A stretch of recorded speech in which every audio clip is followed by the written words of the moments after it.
Hi, it's Sandra Delgado, and you are listening to Harv Roman.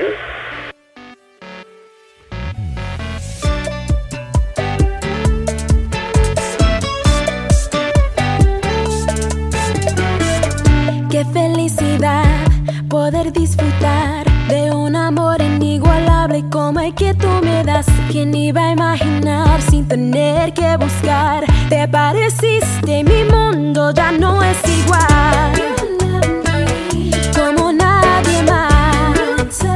No importa si estás lejos o cerca de mí, yo te puedo sentir.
WCGO Radio, where Chicago goes for Club Kids Radio and Celebrity Hotline Conversations on a Saturday morning. It is early Saturday morning. If you woke up awake, then I want to thank you, the listener, for putting up with me, the DJ, right here at WCGO 1590 AM.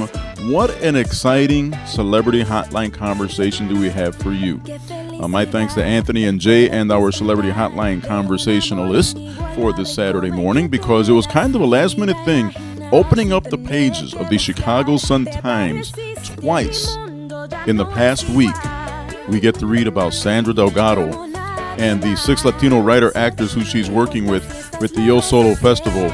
And we got to name them now in case we don't get a chance to name them later. Ray Andujar, KG Sanchez, Fabronio Zatrain, Lisandra Peña, and Juan Francisco Villa, who you can see on the YouTube with his Empanada skit.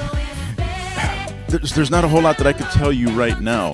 I would rather go to the Celebrity Hotline and talk to the writer, the performer, the producer of the Yo Solo Festival of Latino Solo Shows.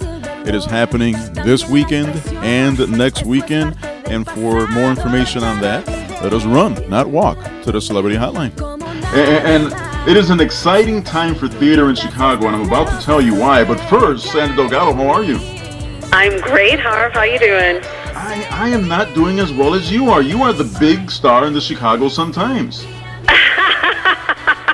Well, I actually shrieked when I saw the paper that morning when I went to go get the hard copy of it. I had no idea. Not once, but twice. Yes. So twice in a matter of 5 days, we get a Latina in the news who's doing some really good stuff, and it doesn't happen often enough.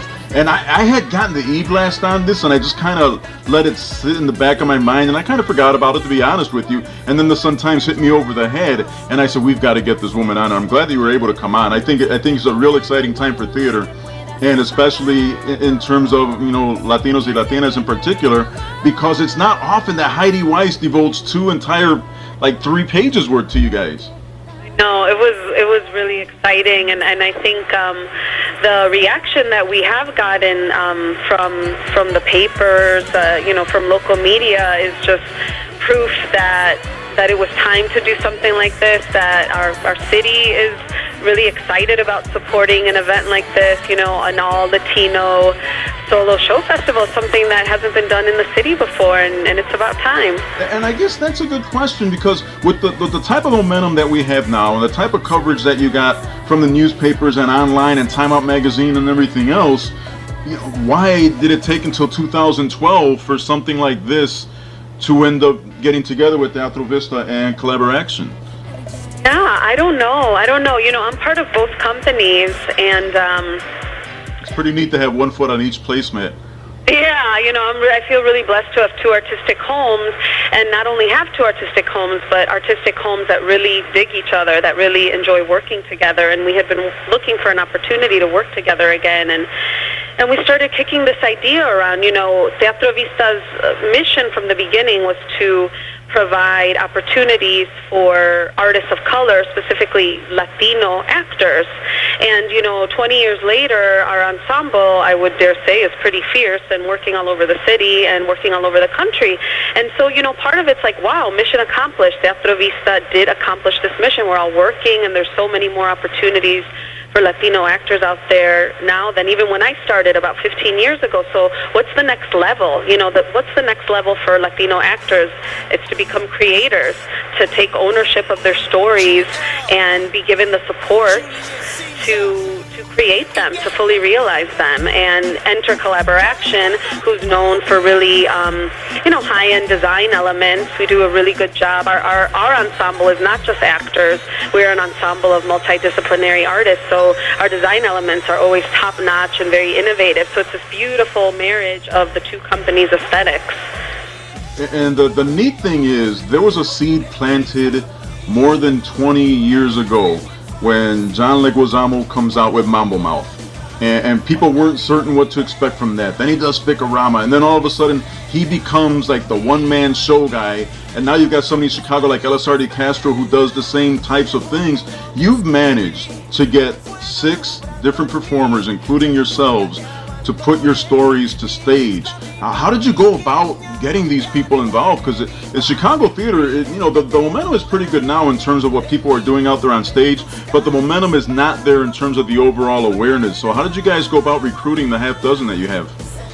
Yeah, so we put out a request for proposals, and we distributed them. We put the call out, like on Facebook and different universities and to different people that we know are connected to playwrights and actors. And so we got close to 50 proposals. Wow. I was actually floored by the number that we received, for this first year, to have 50 Latino artists with shows.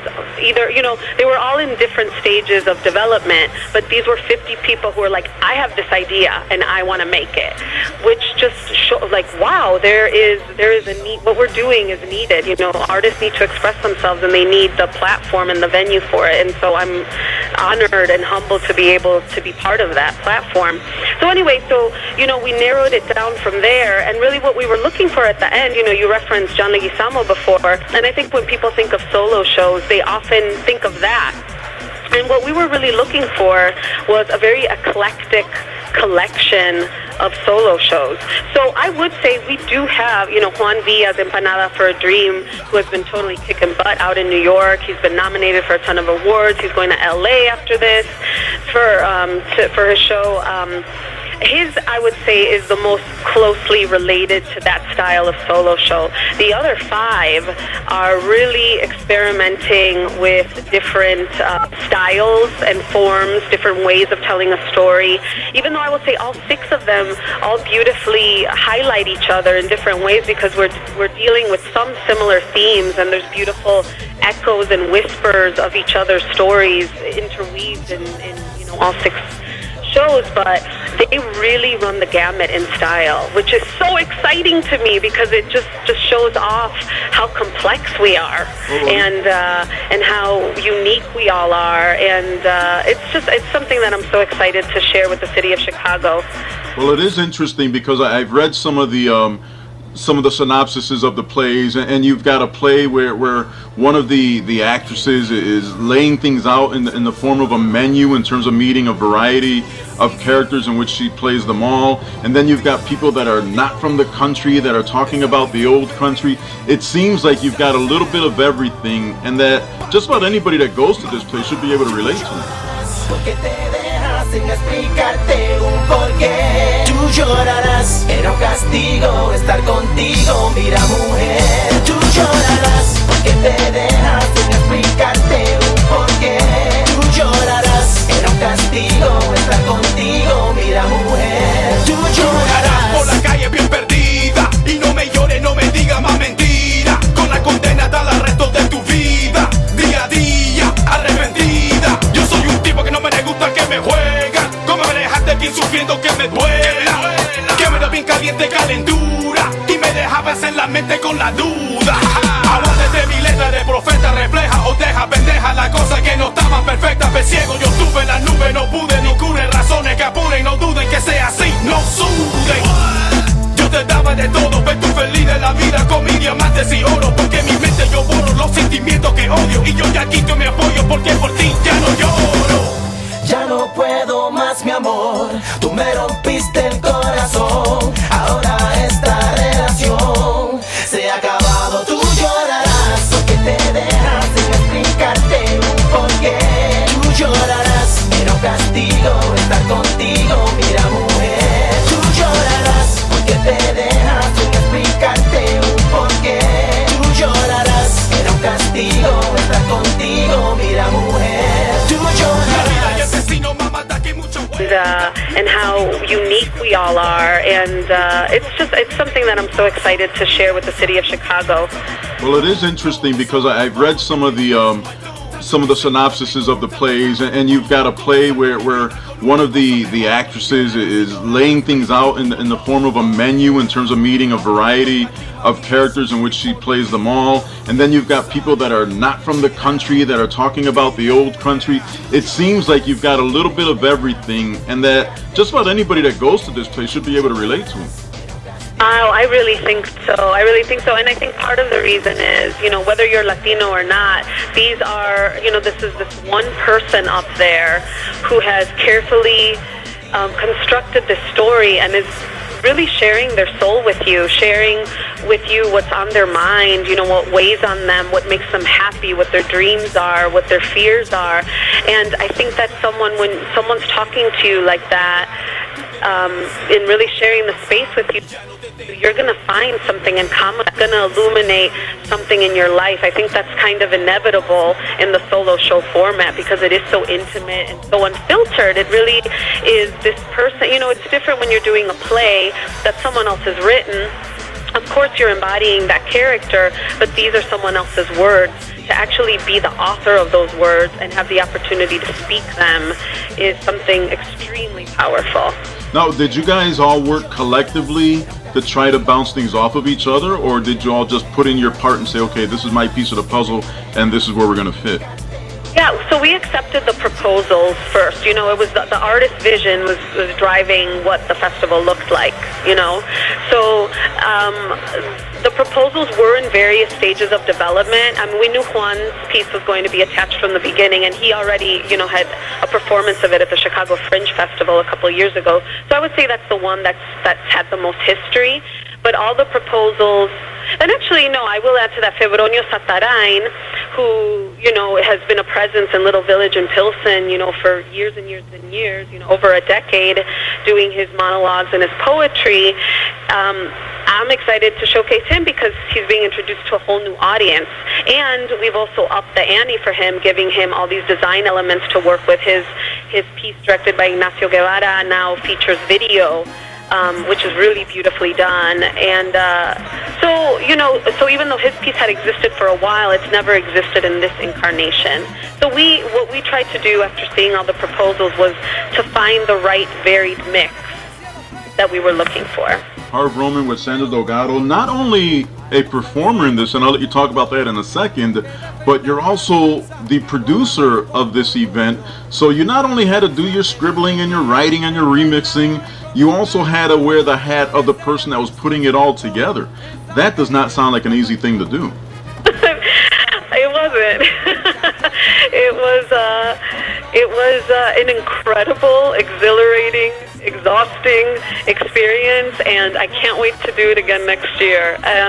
It has been a true labor of love, and I just believe so much in this project, believe in these artists, and believe in our audiences to see just the value, the entertainment, and it's something that you can do with the whole family too. Kids 13 plus, I think, would enjoy the show. I think Yo Solo is something that the whole family can come and enjoy. We are talking about the Yo Solo Festival of Latino Solo Shows. It began this weekend, and I wasn't fortunate enough to get out this weekend because I was in pain and crooked. I don't know if Anthony told you, but I was a little hurt. But I expect to get out on Saturday, and I'm choosing Saturday at 4:30 primarily because we're speaking now, and I'd love to see you do your work.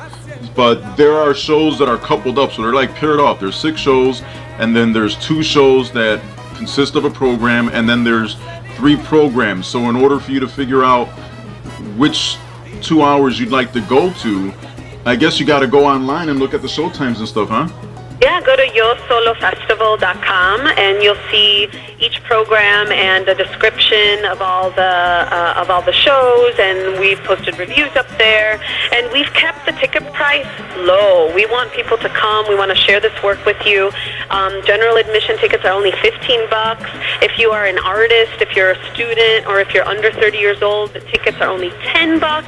You can see all 3 programs for $35. That's 6 shows for $35. Or if you're a student artist or under 30, you can see all 3 for only $20, which is amazing. So we'd love to see everyone come down, and you won't be disappointed.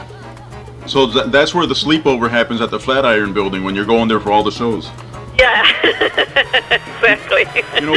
We talk about the Flatiron Building, which is over at the Tri-Corners of Milwaukee and North Avenue and Damon. And what I did get excited about when I saw that it was the Flatiron Building was, number one, it is so close to the Flags of Steel. It's centralized, so it's not hard to get to. And then it's in a building that's considered a landmark now, so that's pretty neat for you guys. It is. It's a historic building, and there's a lot of we're the only theater company in residence here. This building is mostly visual artists who have their galleries here, and we actually have a gallery space as well. There's a visual art component to Yo Solo. And we are featuring the work of 5 Latino visual artists, and Room 300, which is where I'm sitting right now, looks absolutely fantastic. Really varied works. And we are open, the gallery is open before and after every show, so you can come check out the artwork of Yo Solo.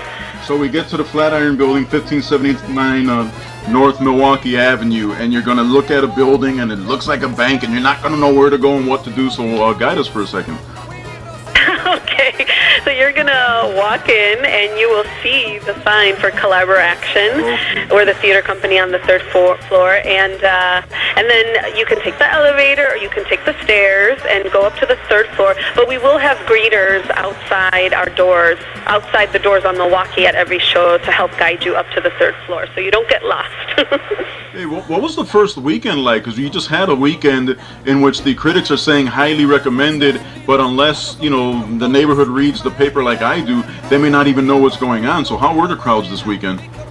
The crowds were fantastic. We were competing with the Wicker Park Fest in terms of sidewalk space. It was a little nutty, but once people got inside, they were safely nestled in the haven of our theater, and full houses, great energy. We had an opening weekend party on Saturday night with DJ Julio Bishop, who's from Logan Square, native son of Logan Square, and actually a group comprised of 3 Teatro Vista actors plus a friend.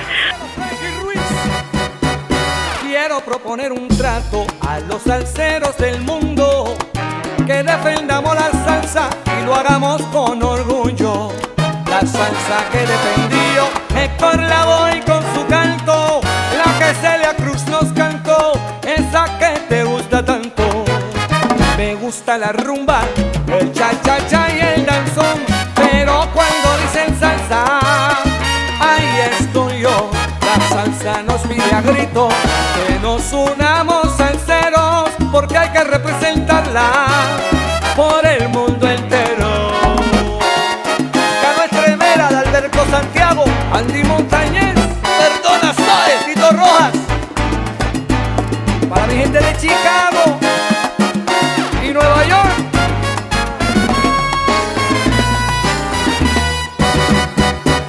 Quiero proponer un trato a los salseros del mundo, que unamos todas las voces, que seamos uno. Si todos están de acuerdo y de una forma elegante, votemos por nuestra salsa, haciendo la clave. Votemos por nuestra salsa, haciendo la clave duet.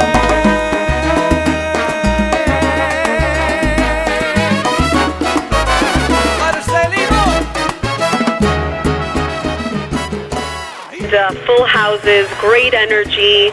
We had an opening weekend party on Saturday night with DJ Julio Bishop, who's from Logan Square, native son of Logan Square, and actually a group comprised of three Teatro Vista actors plus a friend who formed a band together for Yo Solo called Nina and the Specifics, and they do Spanish language versions of popular English pop songs, and they just brought down the house. It was a great night. So all weekend long, lots of industry people, lots of theater artists and friends and family and the critics, of course. And it was just a great weekend. So we've got 2 weekends to go. You can call 312-226-9633, 312-226-9633, or go to collaboration.org or teatrovista.org. And then you say Yo Solo also has its own website también? Yeah. You can, everyone should just go to yosolofestival.com, and everything will be up there, as well as links to the two theater companies if you want to check out what we do, Collaboration and Teatro Vista. But yeah, you can go to yosolofestival.com, and the link to tickets is there, and the calendar, and the descriptions, and everything you need. Hey, before we go, let's learn a little bit more about Sandra Delgado herself. You're on the Celebrity Hotline now, and if people do a little clicking, they get to see video of you as part of your performance at this event. Tell us a little bit about yourself, because you've been one of the more successful personalities here in Chicago in terms of theater. Oh, well, thank you so much. I feel really blessed to be doing this with my life. Yes, I was born and raised here in Chicago, in West Lakeview, like Lincoln, Belmont, and Paulina. And I grew up in a very musical family. I always sang with my mom and my sisters, and that just led to performing. And I fell into theater while I was still in college. And Chicago has such a robust theater scene, and I fell in with Collaboration a few months after they started. So I'm one of the original members of Collaboration, and from there, just started working at the bigger houses, and currently I'm a Fox Fellow in residence at the Goodman Theater, which basically means I'm developing my first full-length show there at the Goodman Theater called Para Mis Madres, which is inspired by my mother and my two grandmothers. And Para Graciela, that I'm presenting as part of the Yo Solo Festival, is the first part of that show. It's the monologue. Para Graciela is my maternal grandmother, and so what I did, I interviewed my mom and my tias for the show, and from there created a character named Graciela. My grandmother died when I was 2, so I don't remember. So I created this character out of pieces of everything that my mom and my sisters, my mom and my aunts had told me about her, and also what I know about them. So there's little pieces of them in there and of me in there, and I've created this fictional story about a woman coming back to make peace with her father, and there's a perfume lesson involved. It's a very multi-sensory experience. I sing, and you'll have to see it to experience it. I would say it's something that you really do have to experience. And there's pain involved. The footage I saw, you poked yourself with a needle. That was horrible. I did. Yeah.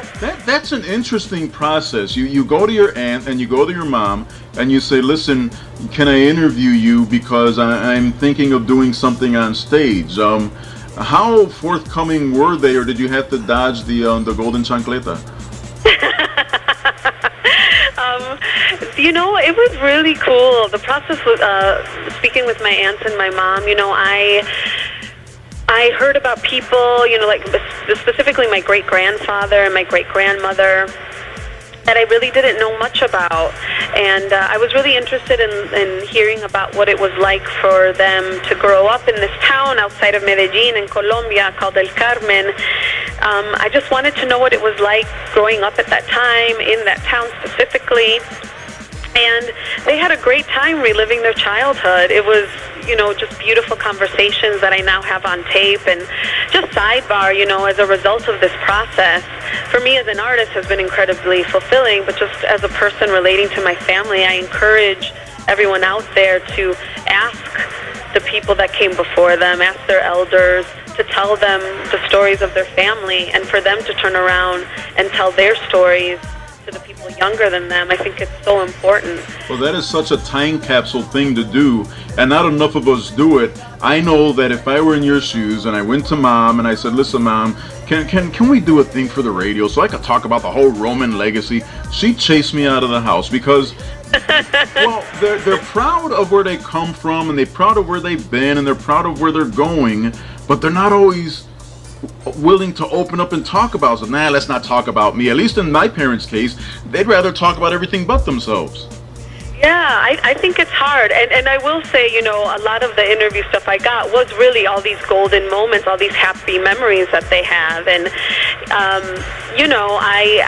I think that is part of the reason I ended up fictionalizing it. I was like, nothing bad happened. I make something up,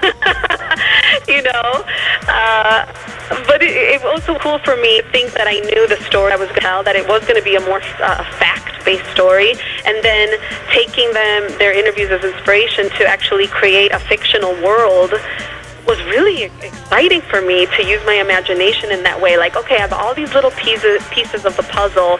What is the puzzle? What is the story that it wants to be?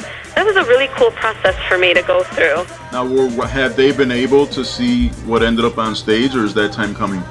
They are all coming on Saturday. Oh my gosh, my parents, my 3 tias, one of my uncles, all my cousins are coming, my daughter is coming. I think it's just going to be an incredible thing for us to all share. Well, I can't wait. That's when I expect to be there again, through August the 12th. At the Collaboration Flatiron Building, 1579 North Milwaukee. Go to the 3rd floor. $15 per program and $35 for a festival pass. But as you've said before, the prices could fluctuate in terms of whether you're a student or whether you're an actor, whether you're in theater. So just go to the websites and check it out, because it's a very worthy thing to do, and it's not being done enough, obviously, because it's the first time with this type of collaboration.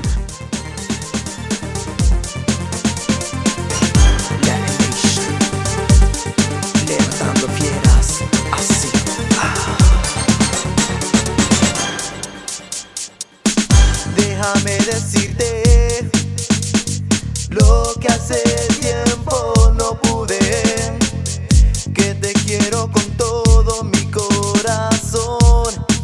No lo ves desde la primera vez que yo me fijé en ti, me enamoré de repente, naciste. Ya no encuentro la solución. Ya estoy volviéndome loco si no te tengo. Y decirte te amo desde la primera vez. Te quiero cuanto no sabes. Te deseo más y más cada día, porque tú eres mi vida.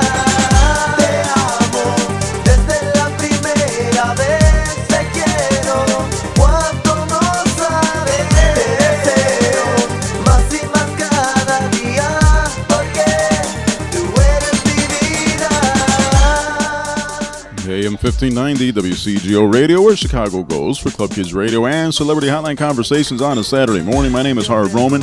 On the Celebrity Hotline, we still have one segment to go with Sandra Delgado talking about the Yo Solo Festival that is highly recommended by a variety of critics through August the 12th, and it is a rotating repertory at the Collaboration at the Flatiron Building, 1579 North Milwaukee Avenue.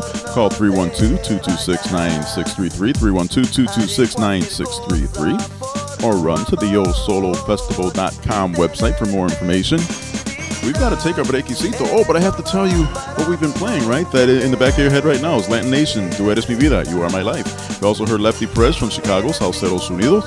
We heard George Lamont from New York, but featuring Dino Latino of Chicago, Tu Lloras, L-L-O-R-R-R-R-A-R-R-A-R, Tu Lloras. Why can't I say that? That's crazy. At the top of the hour, Eli Jazz with Tu Me Haces Volar, a young artist who was making big noise, who we featured here quite a while ago at Club Kids Radio for another Celebrity Hotline conversation. We will continue to do those types of things with singers and actors and dancers. Yes, Shabadoo last week right here at 1590 AM.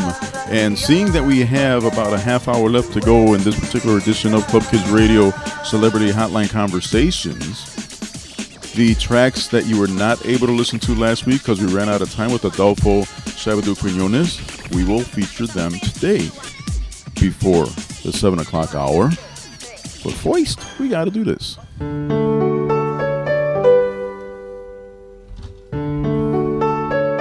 Do you remember when you were a kid? Which grown-up do you remember most? A special teacher? Your coach?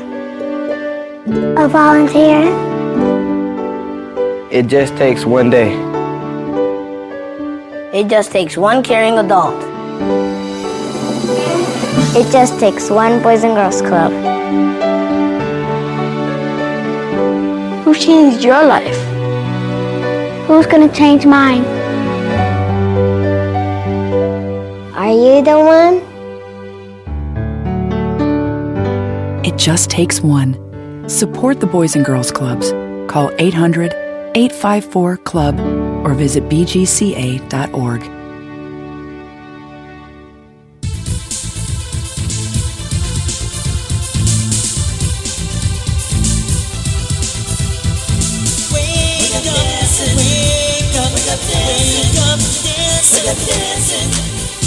Wake up, wake up, dancing. Wake up, wake up, dancing. Harv is gonna make you dance. Wake up, dancing. Wake up, dancing. Wake up, Harv is gonna make you dance. That's me here at 1590 AM WCGO Radio. Yeah, Club Kids Radio, get it. Celebrity Hotline Conversation, get it. All based on the Boys and Girls Clubs of the Union League, the Union League Boys and Girls Club. That's where we get a lot of our kids. And in case you don't know, we do feature young people about every other weekend here at Club Kids Radio. And then on the other weekends, we do Celebrity Hotline Conversations. We do interviews with community groups and whatnot. So we do a little bit of everything with concern for the youth and communities of Chicago. So that's why you get that thingy. Wow, clickety clicks everywhere. Daniel Jimenez, Bat Dan, the club kid who was in my speech contest, the club kid who was on a Celebrity Hotline Conversation 2 summers ago when he first got hired as Chicago White Sox bat boy, is in the latest edition of Sports Illustrated for Kids. Yeah, Carmen's son Daniel. So if you know where to pick up Sports Illustrated for Kids, you're going to see Bat Dan in his very cool retro Chicago White Sox uniform in a very cool article. Also Lily G, Nancy, Gigi Harris, Cora, Rose, Denise, Sonia Segura, Charin, the actress. She probably knows Sandra. Charin and I go back years and years and years. Also Janetta and Persephone, Arabelle, Evelyn, I should say, Anaceli, Desiree, Angel, Hector, Nadine, Benji, Grace, Jamie, Carlos, Scott, Yvette. There's some new names this week. Miguel, Grubin Garcia, Nyasia, Johnny, Martin, Elva, and Jose. Clickety click just to say hello as we're chatboxing live during the time that this particular radio program is on. Well, 34 minutes after the hour, we've got until the top of the hour, and we've only got, I think, one segment left with Sandra Delgado. Sitting ovation for her for getting the Celebrity Hotline Conversation going on. So for the remainder of the half hour after the conversation with Sandra, we will go back to interview excerpts that you missed last week because we ran out of time. Adolfo Shabadoo Quiñones, Talcott School, Union League Boys and Girls Club, Wells High School for a smidge until he went to the West Coast. And then meanwhile, this is Joya Bruno, as I've got a throat in my frog. An AM 1590 WCGO. Generations of Americans have responded with a simple creed that sums up the spirit of a people. Yes, we can. Yes, we can. Yes, we can.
Through August the 12th at the Collaboration Flatiron Building, 1579 North Milwaukee. Go to the third floor. $15 per program and $35 for a festival pass. But as you've said before, the prices could fluctuate in terms of whether you're a student or whether you're an actor, whether you're in theater. So just go to the websites and check it out, because it's a very worthy thing to do, and it's not being done enough, obviously, because it's the first time with this type of collaboration. And we all should be proud of what you've been able to pull off, because you're busy anyway. If somebody clicks on you, they're going to recognize your face. They're going to think they saw you before, and it's probably because they have.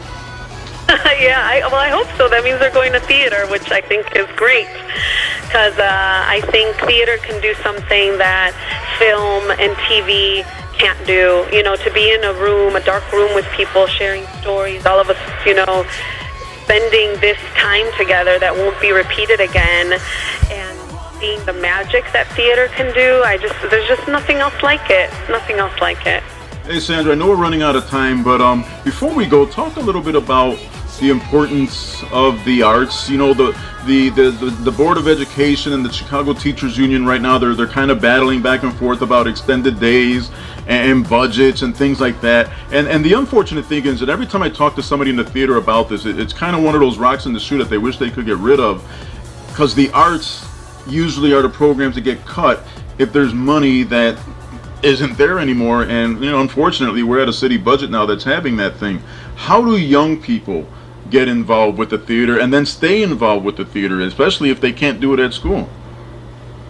Yeah, it's so unfortunate because I think it does end up being something that's short-sighted, just like cutting gym class. Your brain has two sides to it, and both of them need to be stimulated.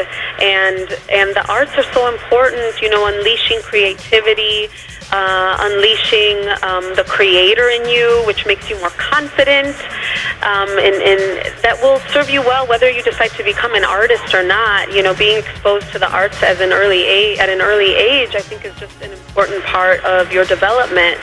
And I think if the schools aren't going to do it, then I think then it really does fall on the parents to make sure that they expose their children to the arts. And it's not anything that you have to have a lot of money for. All the museums offer free days. Like I said, Yo Solo, we're doing very, very inexpensive tickets. For me, I was introduced to art. Art was part of my family, and, we always sang together, and we still do. And I think that, that's an important thing, too, to do art as a family activity. I think it's something that family should do. Well, this is going to be so excited. It's the first annual theater festival, Latinos Son los Shows. It's Teatro Vista and Collaboration. There's live music. There's still art as well, so you can actually get a gallery feel as you walk through the halls and go into the theater thing. So you guys have thought about just about everything that there is, and I'm excited, and I expect to be there on Saturday, and I do thank you for spending some time with us, because again, with all these hats you're wearing, your hands are full. Well, it's my pleasure to talk to you, and you'll get to meet my family on Saturday. I think you guys you'll be at the same show. That would be very cool, but it's also going to be hard to meet you one-on-one because your family's going to be pulling you back and forth. It's going to be paparazzi day for you. I'll be sure that we get to see each other. Ladies and gentlemen, that's Sandra Delgado. Thanks again. Thank you, Harv. Have a great day.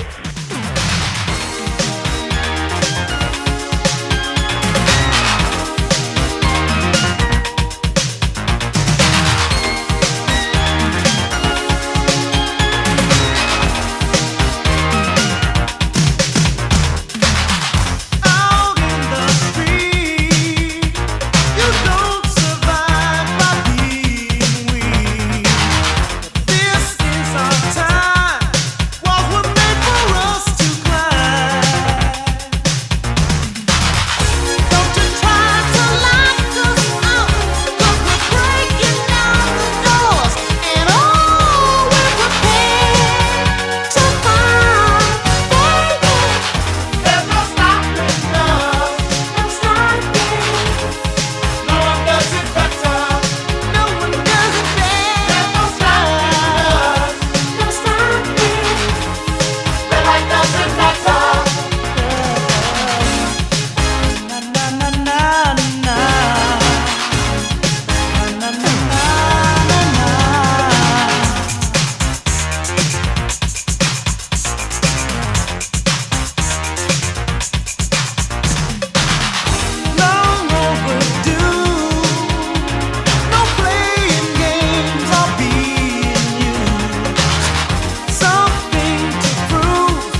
That is Niasia Music 99.5 will do. My name is Harv Roman. Before that, it was Ali and Jerry. Ain't No Stopping Us.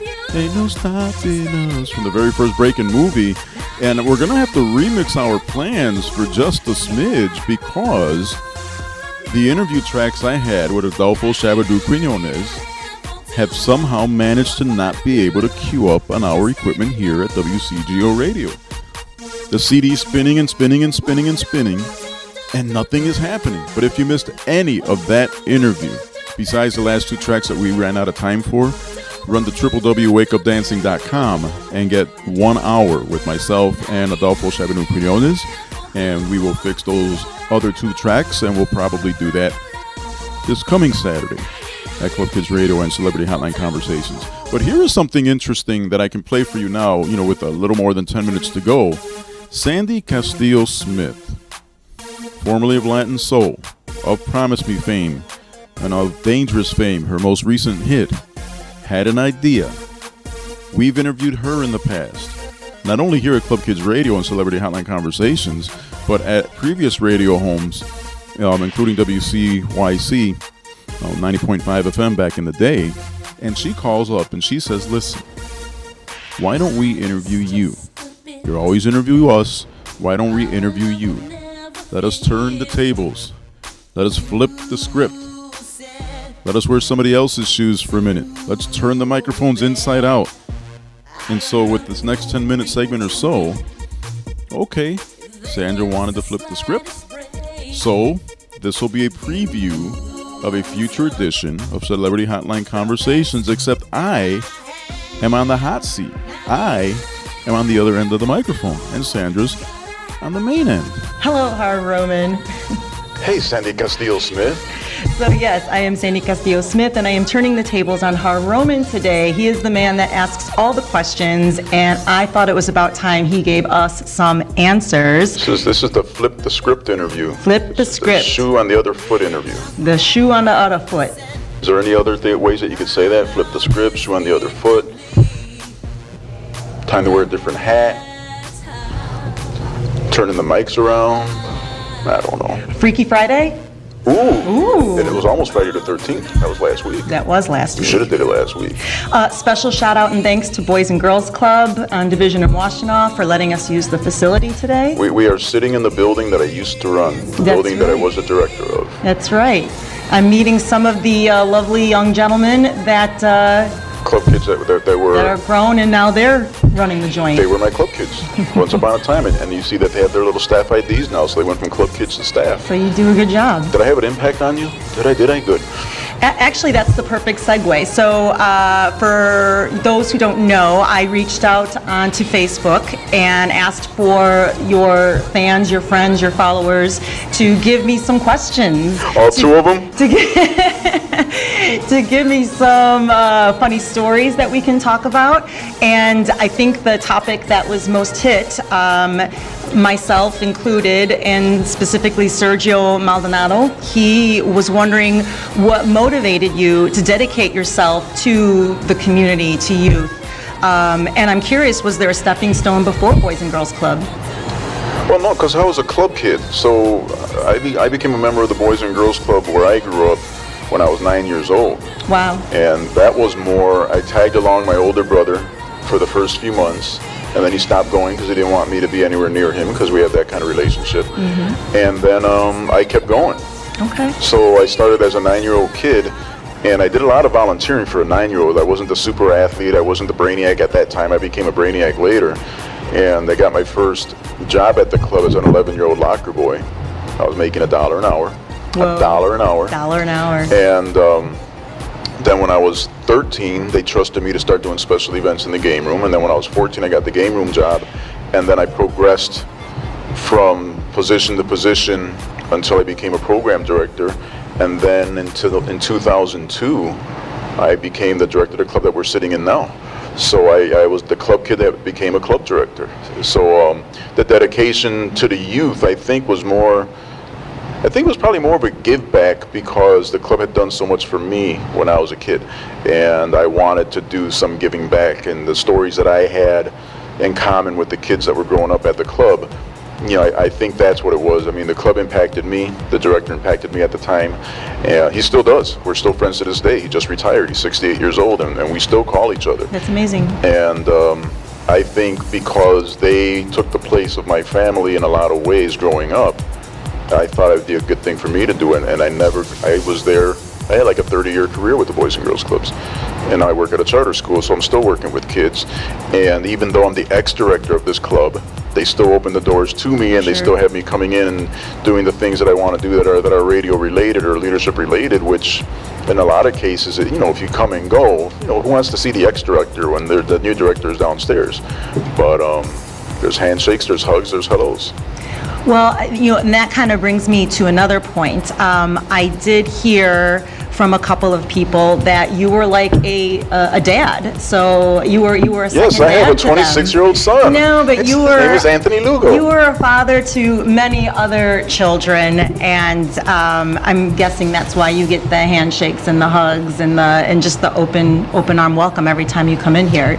It was more than a job for you. It sounded very personal. I imagine this kind of position how could you not be personal with it? Well, it's kind of an interesting question because with some people it is a job, okay, and that's all it is. You come, you do your hours, and you leave.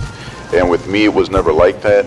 I didn't intentionally set out to be a father figure or mentor to anybody, but what I did set out to be was whatever it was that they happened to need at the time. So if they needed a big brother type of thing or an uncle type of thing, then I felt like I had to, fill that role with some of these kids, because unfortunately in the communities that they grew up in, we're in Humboldt Park right now, and the club that I used to work at was in Westtown, and at that time Westtown wasn't what it is now. It was, it wasn't pretty. And those kids needed a lot, and the bad news is a lot of the families were not intact. There were gangs, there were drugs, there were a lot of issues, and I decided that I was going to do what I could to try to keep them, doing the right thing. And yeah, I've been called a mentor and a father figure by several, and I always try to minimize it. I've got a little humility in me where I don't take compliments well. You've probably noticed that in the past, but there are several that have said some things, and I got blindsided once by Christina Figueroa, who's now a federal probation officer, and I had her speak at the Union League Club to some of our girls, because she had a tough beginning in her childhood, and she did some things that she probably wasn't proud of. Eventually dropped out of school, became a teen mom, and then decided, I'm going to go to school, I'm going to get my master's degree and all this. So I looked at her as somebody who our girls could learn from, and so we did a program here in this building with her. Oh, wow. And after that I said, you know what, I need you to talk to the Union League Club. I want them to know that you were a club kid, and look at you now. Yes. I did not expect her to tell Harv stories. I did not expect her to say, how Harvey impacted her. And she also teaches at DePaul, and for the last 3-4 years, she has had me speak to her students. And after I'm done talking to her students, then she'll tell the story of she met me when she was a little girl, and she's now not a little girl anymore. Right. And that's the impact statement that she made in terms of myself. No, I didn't decide I was going to brand her with Harv. It's just, it happens that way, and it happens that way if you're doing it for the right reasons. And I think it was a combination of me wanting to have an impact on these kids. It was a combination of me wanting to give back to the club that gave to me, and I also think that they played a role in my life that they probably are never going to realize, because my family isn't, I cracked about my older brother a little while ago, not talking and, whatever. But the truth of the matter was, we weren't out a Brady family or a Partridge family or a Walton family, or what's the one, the Modern Family now with Al Bundy.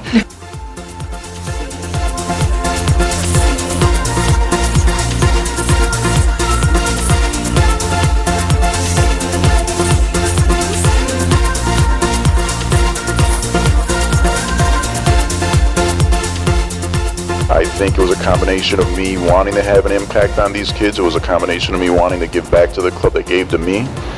And I also think that they played a role in my life that they probably are never going to realize, because my family isn't, I cracked about my older brother a little while ago, not talking and, whatever.